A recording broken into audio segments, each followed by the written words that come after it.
Good evening, guys. This is Spirit Journey.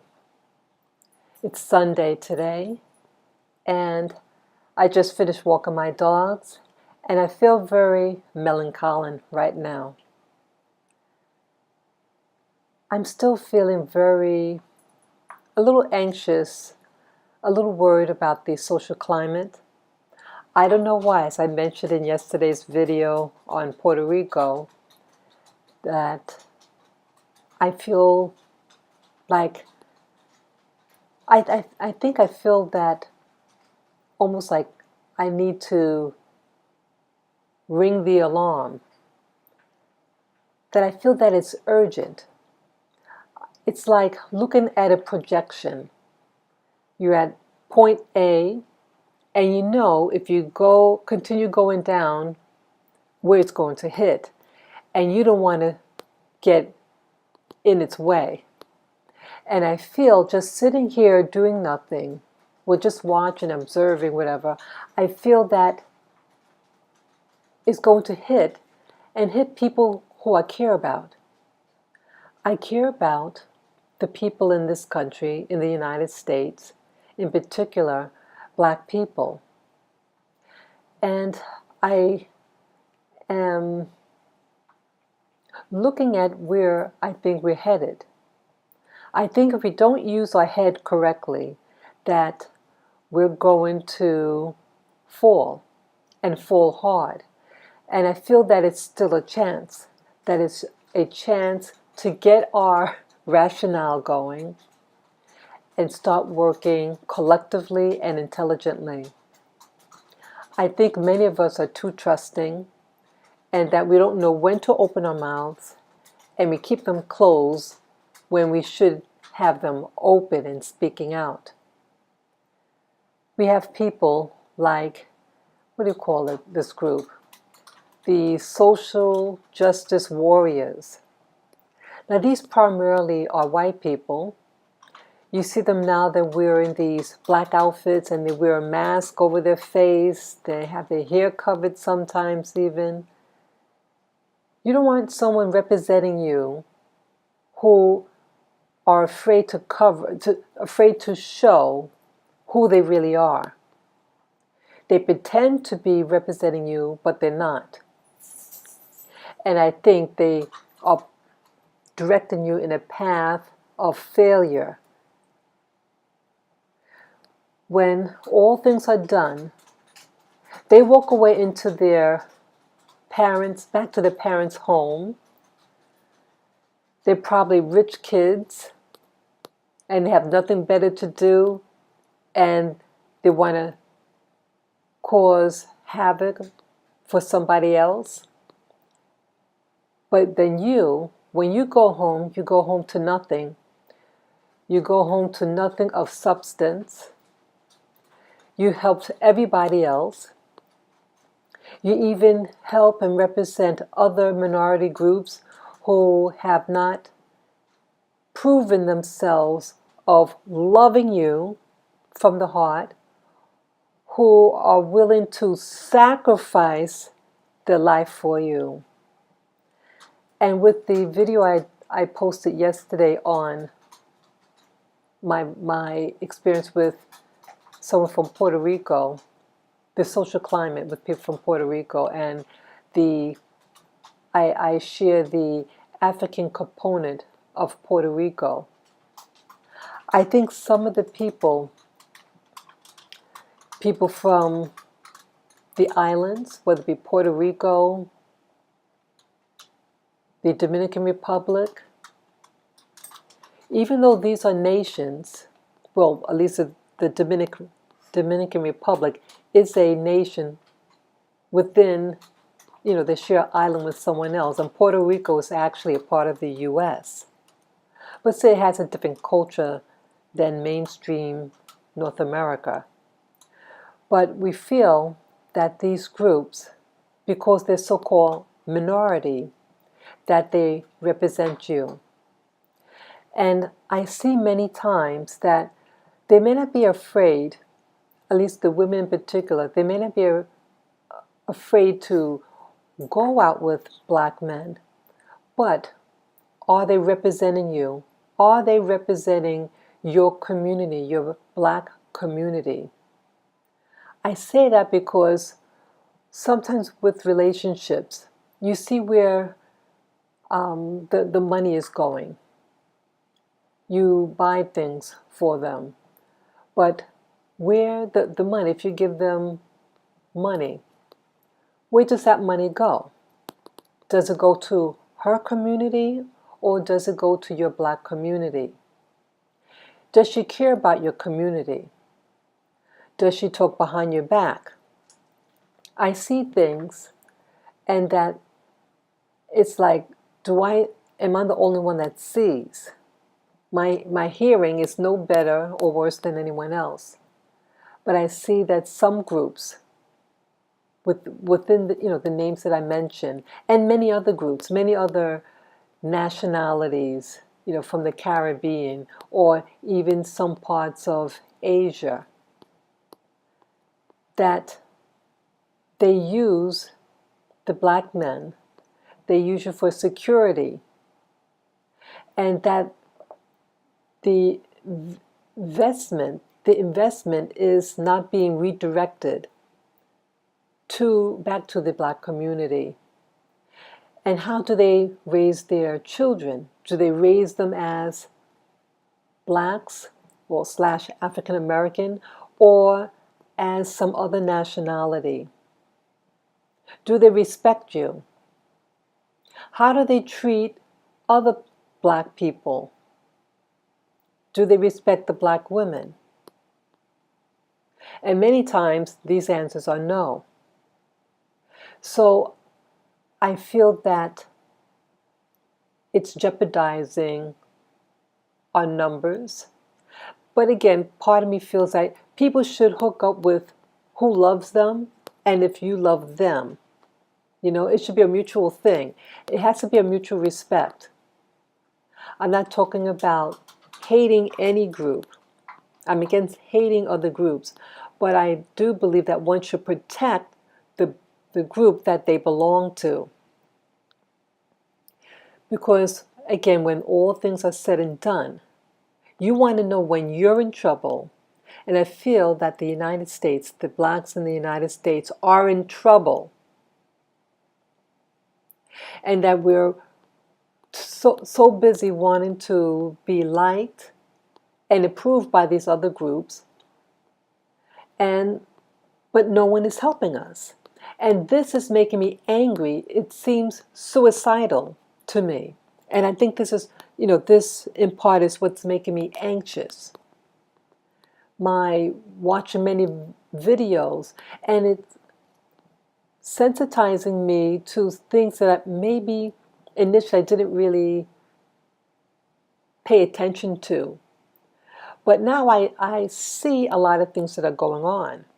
And what really angers me is the feeling that someone who's living amongst us is taking. I had experiences in Hawaii, and I used to live there, as I mentioned in several videos, and there was a woman. She looked like a Puerto Rican. She had like a creamy complexion.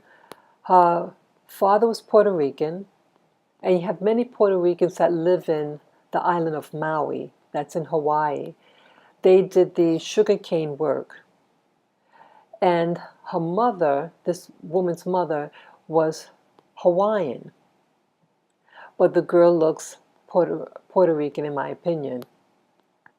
And she worked at a company that I was working for. I was new in the company, and she was very talented. I had spoken to her over the phone, and she seemed like a real amiable person. And she was excellent at retail. Excellent. She was the top person in retail, and so they wanted her to train me.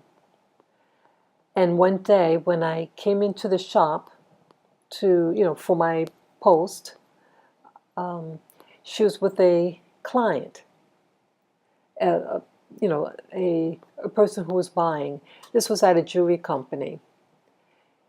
as I entered the room, the shop, she looks up. I had my uniform on, so she knew it had to be me, coming in for my time. And she said very loudly, she said, how did she word it? I don't like you. And again, I never met her, and she never met me. She says, I don't like you because you have dark skin like my sister. And I just thought that was amusing.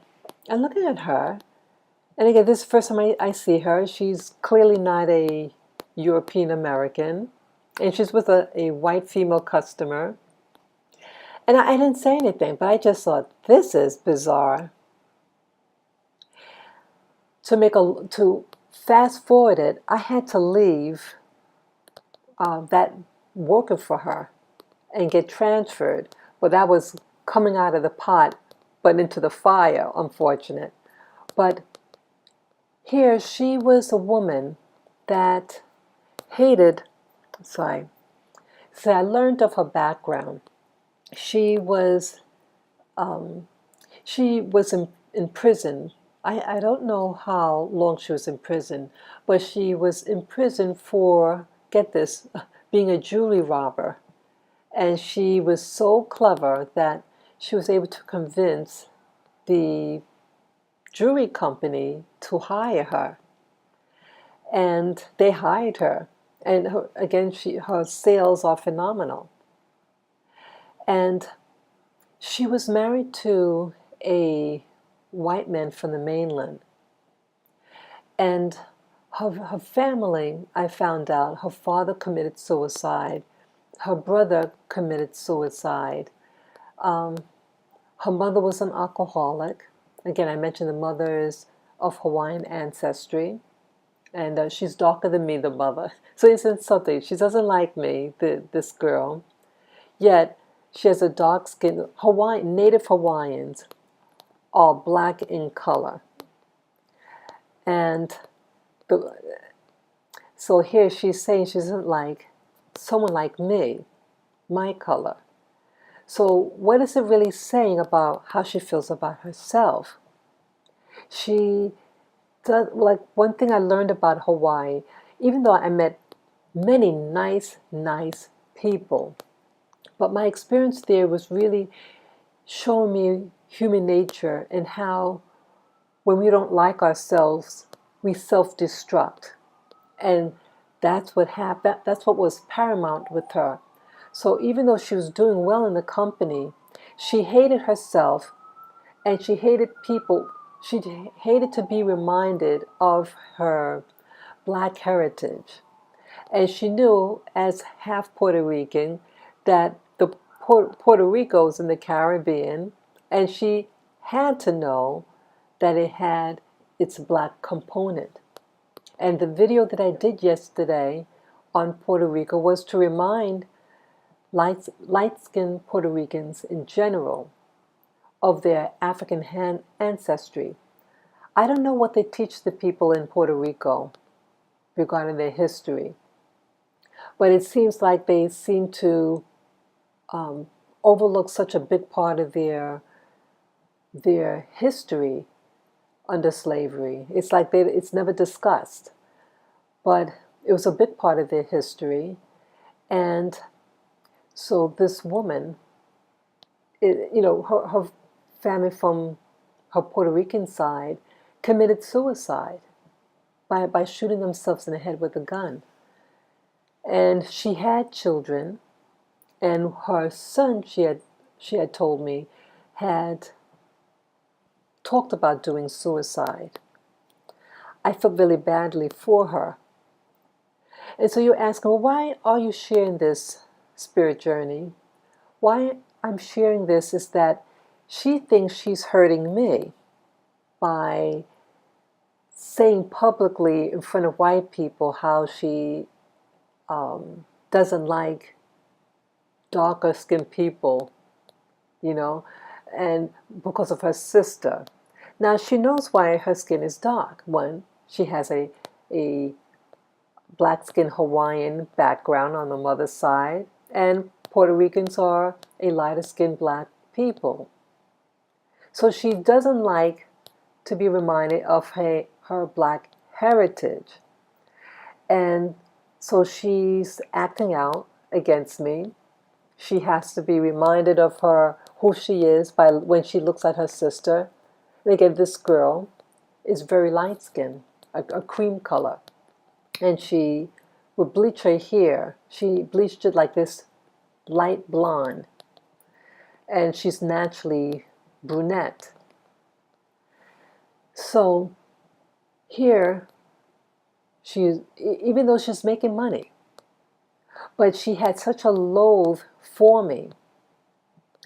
And she had said to me, well, we had other people that worked in the shop also. We worked different shifts. And as a manager, she had said one time, what she was getting at was, she was telling at a meeting that she's going to make sure that the other co-workers make money, but not me. So it's a hatred. And I see, like in Hawaii, that you have the other non-whites that are living in Hawaii, and they think by ganging up on black people is securing their future. And it's not. It's a fallacy. Because what you do to me is really doing to yourself. Because white people, when they have I should say some white people, when they have a chance, will try to destroy you. Now, how are they going to try to destroy people of Hawaii? Okay, Hawaii, most of the people are people of color. It has a very heavy Asian influence. Many people from China, the Philippines, and Japan. And they also have other Pacific Islanders. And they seem to basically all get along. And Hawaii does have American blacks that live there, but not that many. I heard that it was only maybe 1% of the population. Well, either way, even though on numbers, the black population there is small, they're taught somehow, I don't know where they learned, I assume it's television. And if they see anything, any hint of blackness, for example, I met a family. The mother was of Hawaiian ancestry, but she had a child with a Puerto Rican man. To me, the girl, let's see, one just looked like a black like myself, and the other one was a dark complexion, but didn't look, I mean, she had the long, straight hair, and her facial, I don't know, she had an Asian component to her, but they hated that one in particular. That one was very dark in comparison, while the other one was a caramel color. But they would tease her. They seem to tease anything like, I guess, complexion. But I have met darker skinned Asians there, like from the Philippines. They're not bothered, but I guess her Puerto Ricanness, that background, was a black component. And so that's what they saw there in Hawaii. Asians and blacks have different looks. So I guess even though it might have been just a smidgen of African, they noticed that and they targeted her, even though she was a really nice girl. And they also, this young boy that was in school, he had an afro. He was an American black and he had an afro. And they were teasing him and really being hostile. And one time a young girl, she was a light-skinned, her mother was a light-skinned Hawaiian and the father was Samoan. And I was invited to her birthday party. And I got her a cute little doll. It was a little stuffed doll, really cute. And I had mentioned this also. She didn't want the doll. It was a light complexion doll, but it was obvious it was to be a what you call a Negro or black doll, but just a lighter skin version. And the girl seemed upset, and so the mother said, why are you acting this way? She gave you the doll for your birthday. What's up? So she says, I don't like the color. So the mother said, what do you mean you don't like the color? It's brown just like you. She says, no, that's a black doll. So I made a joke about it because I gave the doll to her in goodwill, and I don't want this party to turn sour, but I wanted the girl to turn her anger into something positive regarding the doll. So I made it into a joke. I said, oh, it's not a black doll. It's I said, oh, the doll just has a sun, went in the sun, got a suntan, and went to the hairdresser and got a perm. Something silly, I said. She started laughing. She says, oh, all right. I'll name the doll after you, and I'll keep it. So I wanted to put something positive. That at least that's how I approached it. And but here this was a young girl. And this same young girl did not seem to even like her Hawaiian ancestry. Her father was Samoan. And it seems like in Hawaii that the Hawaiians don't like themselves. And in general, they're very, very nice people in my eyes. They're generally very giving, but I see that what's happening in Hawaii, that like what's happening here in America, the American continent with regard to blacks, that they want to be that society is trying to exterminate the black community. But they're also trying to do this with Hawaiians. It's no coincidence about some of the alcoholism, like the woman that I knew from the job, her mother, who died of alcoholism. Some of them, when they graduate from high school, they fall prey into activities, and unfortunately those activities were things that made them go into prison for a long time. Their health, they're even heavier than the American black. When they're big, they're super big.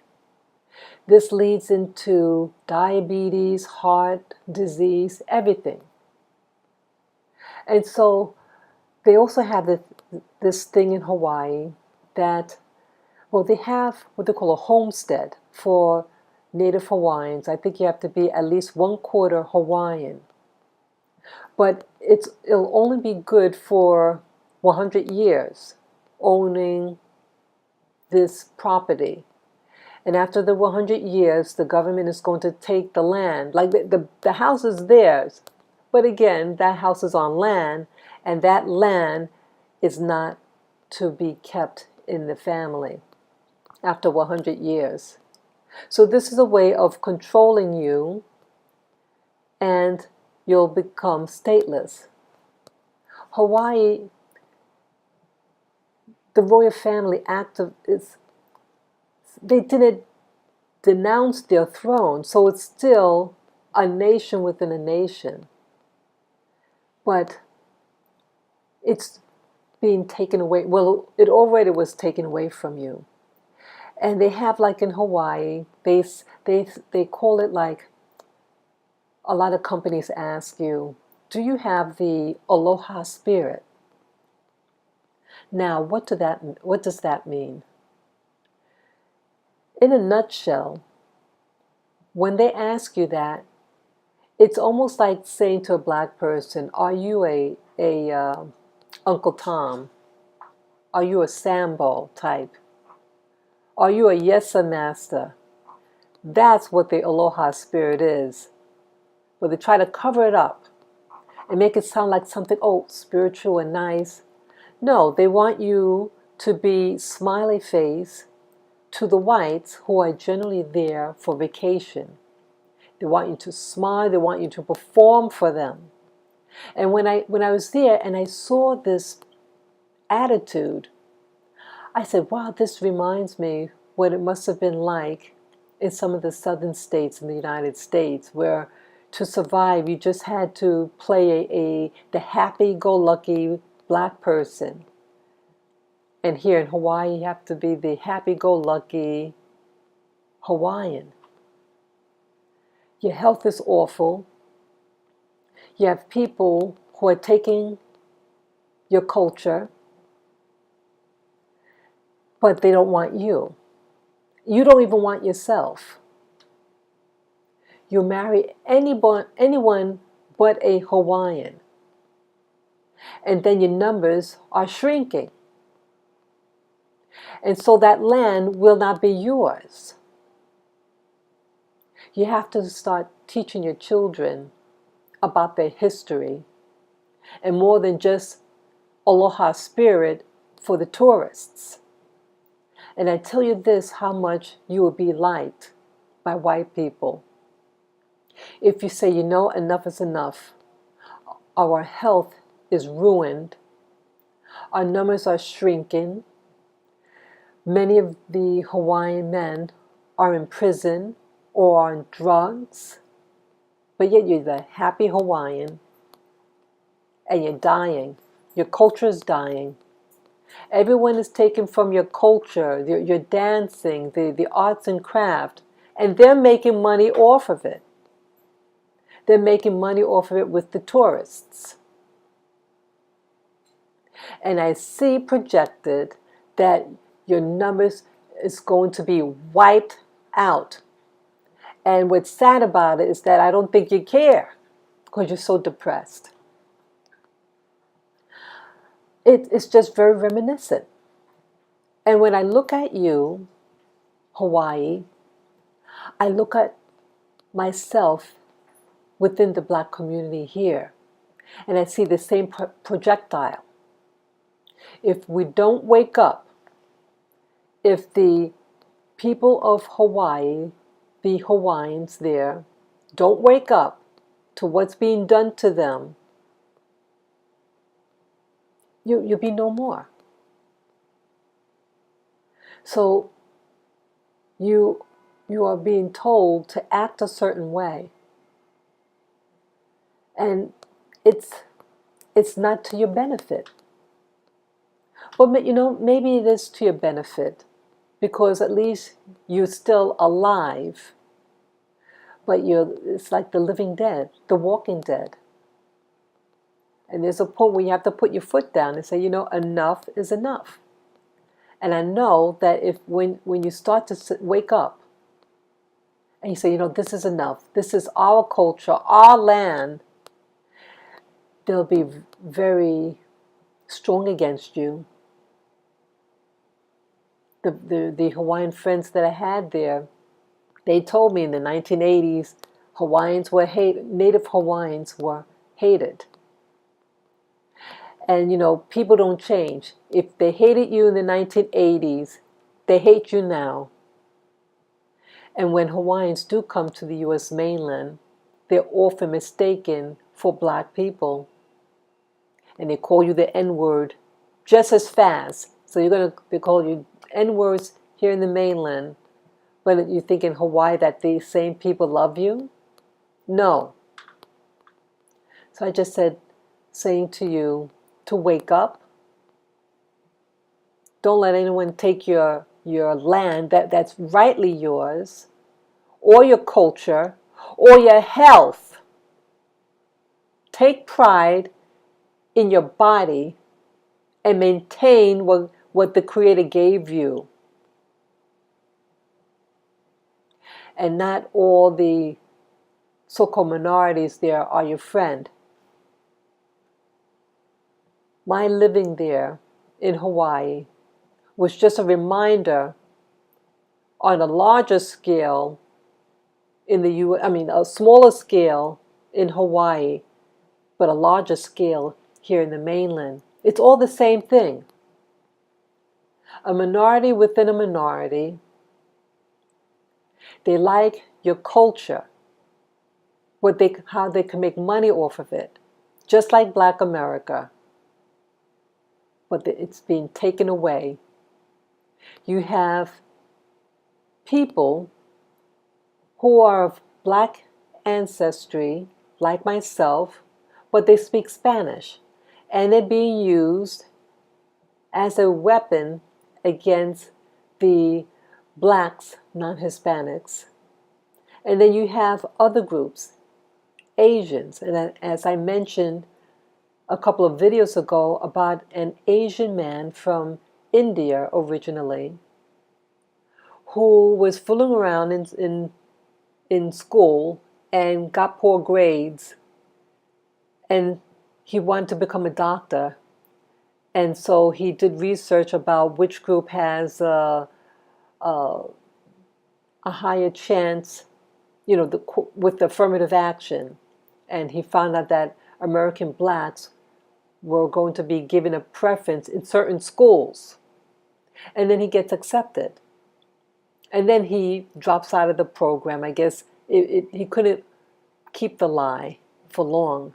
But then he's now on a campaign to remove affirmative action. So again, you have a minority group within a minority group who hates Black people so much that he's going to take from the culture. He even joined a Black organization to make his claim more legit that he was a Black person. He was an extremely dark-skinned East Indian man. So he just shaved his hair bald and some other things to make it look more legit. You have all these groups who take from you, Black people, and you're always up front in the campaign against discrimination and racism, but no one is fighting for you, and everyone else is getting the jobs but you. And then now you don't even want to date your own, like in Hawaii. They might go out with a Pacific Islander, but not a Hawaiian.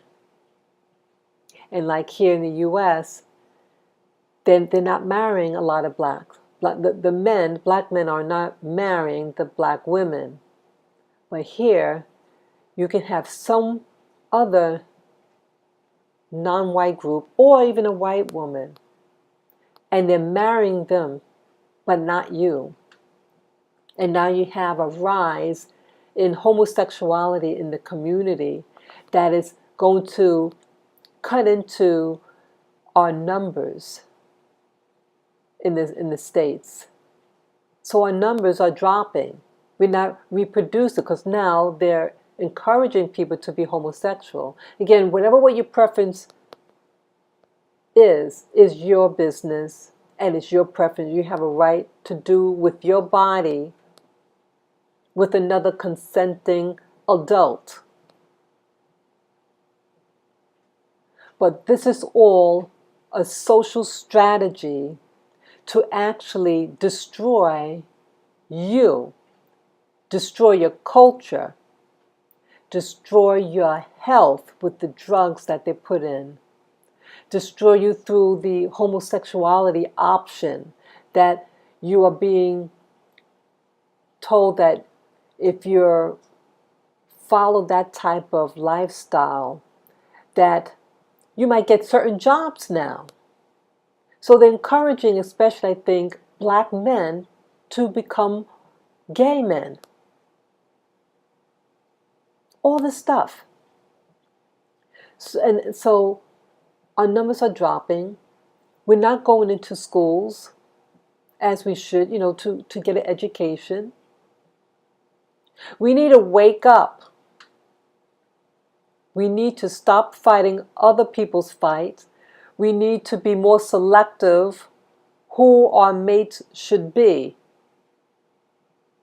If it's not going to help your community, you shouldn't be involved in that relationship.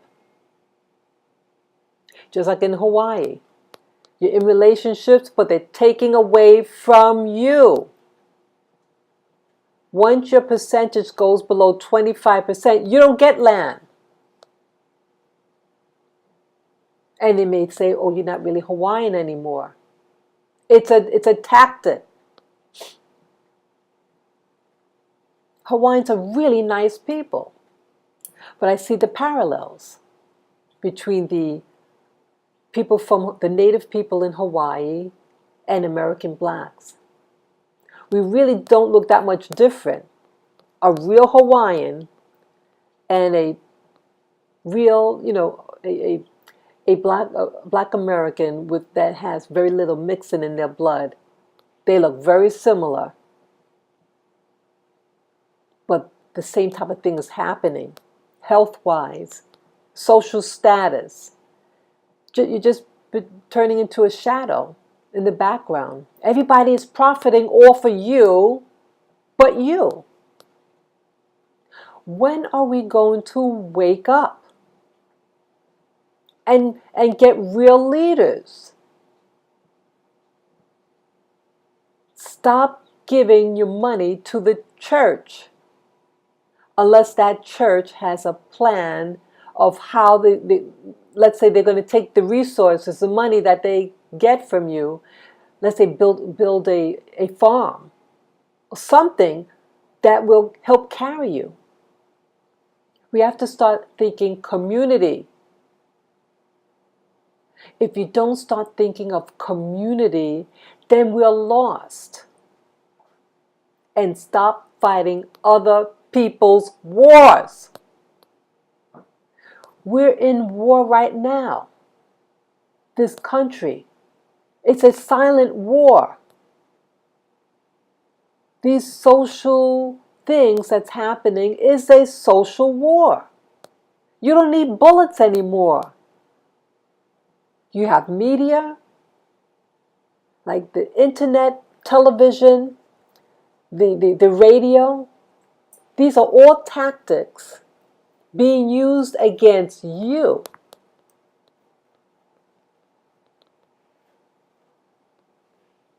It's a rise in all these. Don't you notice like they're even introducing new television programs, and you notice now that they're introducing now very light-skinned, mixed race black people. And now this group's supposed to be representing you.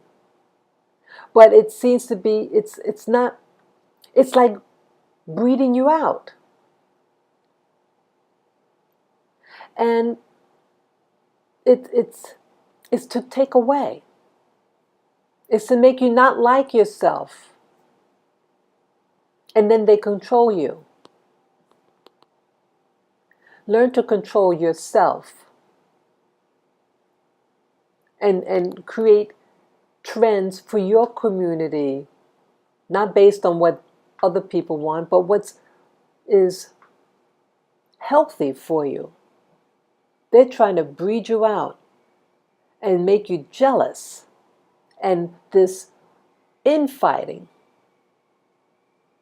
I know I'm saying a lot here, but I feel that it needs to be said. Everybody else is getting, and they're not respecting you, and they're hating you more and more, and getting so-called other minority groups to do the fighting against you. And then, but you hug them up, and you don't realize that they're the tool of the enemy. So this is just food for thought, and let me know what you think out there who are listening. Is what I say is true, or is it false? You decide for you, and you decide the life you want to live in your community.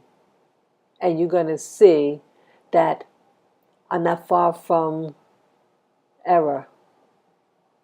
So I say this all in love, and that we will soon wake up and take action in our homes.